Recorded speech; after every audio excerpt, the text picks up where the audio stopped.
নমস্কার বন্ধুরা, তোমরা সবাই কেমন আছো? আশা করি সবাই ভালো আছো, সুস্থ আছো, আর আমি অনেকটাই ভালো আছি। তো আজকে হচ্ছে শ্রাবণ মাসের তৃতীয় সোমবার। তো আজকের থেকেই ভাবলাম যে ব্লগ করব। তো অনেক দিনের ইচ্ছে ছিল, আজকের থেকে না, তো আজকের থেকেই স্টার্ট করব ভাবলাম। তো আজকে শ্রাবণ মাসের তৃতীয় সোমবার, তো ভাবলাম আজকের থেকেই স্টার্ট করি।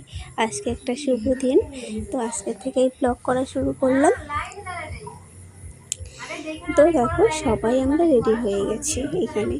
আর বাড়িতে জানো তো, বাড়িতে আমাদের একটা ছোট্ট একটা শিব ঠাকুর আছে, যেটা আমি অনেক ছোট থাকতে এইটা স্থাপন করেছিলাম। তো দেখো, সেখানে আগে পুজো দেবো। আমি কোথাও পুজো দেওয়ার আগে তো এখানে পুজো দিয়ে যাই, তারপরে বাইরে যাই পুজো দিতে। তো বাড়িতে তো আগে পুজো দিতে হবে, তাই না বলো? তো বাড়িতে পুজো দিচ্ছি।